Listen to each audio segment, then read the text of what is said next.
In 2011, author John Knapp published an evocatively titled book, How the Church Fails Business People and What Can Be Done About It.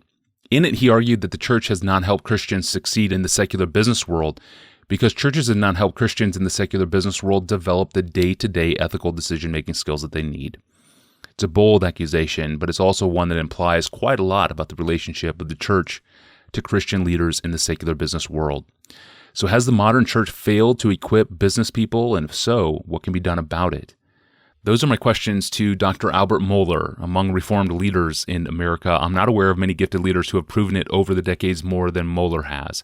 He's the president of the Southern Baptist Theological Seminary in Louisville, Kentucky, where he brought unimaginable institutional transformation, which has now been documented in the 2015 book, Baptists in America, A History by Thomas Kidd and Barry Hankins. Mohler is not only a leader, he's written a book on leadership titled The Conviction to Lead, 25 Principles for Leadership That Matters. I talked with him and began by asking him if the church has let business people down, and if so, how? I think the church has failed not so much by a strategic decision to ignore the business world, but by a couple of things, a confluence of the fact that many churches simply don't know what to do with the world of business. And that is partly because of the social distance, and otherwise because some churches simply don't have the kind of natural entree into that contact. I think the second reason, though, is a little more serious, and that is a lack of confidence that we really know what to say in that world. And I think we do. I would not suggest that Christianity comes with a technical and comprehensive stated economic or fiscal policy, but it does come with the application of Christian truth to anyone who is deployed for the glory of God in the world of business. Yeah. In your book, one of the most helpful points you make is that leadership is about storytelling. You write this, quote, "No organization that exists simply for itself is worth leading. Leaders want to lead organizations and movements that make a difference, that fill a need and solve real problems. That story frames the mission and identity of the organization and explains why you give your life to it. The excellent leader is the steward-in-chief of that story, and the leader's chief responsibilities flow from this stewardship. Leadership comes down to protecting the story, bringing others into the story, and keeping the organization accountable to the story. The leader tells the story over and over again, refining it, updating it, and driving it home." End quote. Explain this idea more for us that leadership is storytelling. Well, it's more than that, of course, but it's never less than that, because any leader seeking to lead in any important endeavor ends up telling a story about where things are and where they need to be.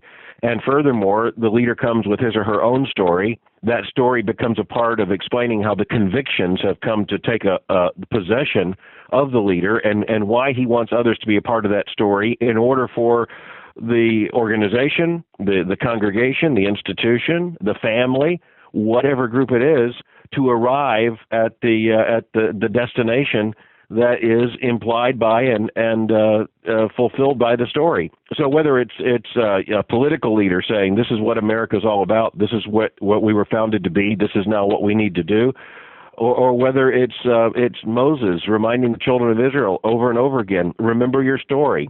We were in bondage to Pharaoh in Egypt, but God brought us out by his mighty hand. And then everything that follows is predicated on the fact that, okay, now we know our story, we know who we are. That implies what we are to do. Yeah. Yes. And speaking of stories, how does a Christian leader who understands the redemptive storyline of creation, fall, redemption, recreation, how does that story translate into what he does on Monday? Tony, I think that's a fantastic question, and it is answered only partially in terms of anyone trying to take a stab at that. But let me suggest this. I think a part of what the Christian in the business world, you might say even in the secular world, because it would apply to the world of politics or even the world of academia or the cultural creatives. I think a part of what that Christian has to say is, look, what we're doing is really important. I'm absolutely convinced this work is important. It's important because in this world, we've been put here for a purpose, and I'm very thankful to have these gifts and this opportunity and to be with you in this endeavor. But at the same time, the Christian leader says, as important as this is, and as much as we're going to strive for excellence and push ourselves to go beyond where we even could imagine we could go, this is not the most important thing in life. And I think the Christian leader always has to demonstrate that. My marriage is actually more important to me than this work. My children are actually more important to me than a promotion.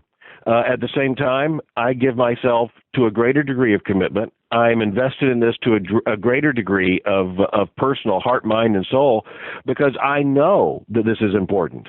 And the Christian worldview validates the importance of work in this world, and the glory of God in the human being made in God's image, doing what God has created us to do, to use creative energy, to be driven by visions, to use the physical capacity to craft, to manufacture, to create, to use the relational gifts to be able to sell, to buy, to bargain, to negotiate. All of these things are validated in terms of a biblical worldview that says this life we're living right now is not something that is just a prelude to real life. This is real life. We're promised an even more real, richer life in Christ to come, but this life is validated as being important, not only to us, but to the Creator who gave us these gifts and gave us life and gave us a task. Yeah, so every company should be led from a sub-narrative to explain why their services or products matter, but some don't, or at least it's not obvious. I mean, how would you counsel a businessman in a corporation that, to be honest, seems to have no compelling story to protect? What then? You know, there is an old Christian theological concept that is important here. It's called sphere sovereignty, and it reminds us that we are responsible for that which is put into our care, under our stewardship. So one of the things that every Christian in the business world or the secular world needs to remember is that we're not responsible for the things that are beyond our pay grade. If the company we're working for doesn't have a clear grasp of its story, we're probably unable to reach 2 or 3 executive levels above to solve that problem. But where we are, where our unit is assigned, the work that is ours, that has a story. And we're at least going to be very clear about what our story is. And furthermore, we're going to try to help others to understand how important it is to know who we are, why we're here, what we're doing, why it matters, and what every group being led wants to know: where in the world are we going? That was Dr. Albert Mohler by phone from his office. He's the president of the Southern Baptist Theological Seminary and author of the book, The Conviction to Lead, 25 Principles for Leadership That Matters. Tomorrow I'll ask him how we balance conviction, humility, and self-confidence in the workplace. I'm your host, Tony Reinke, and I'll see you tomorrow.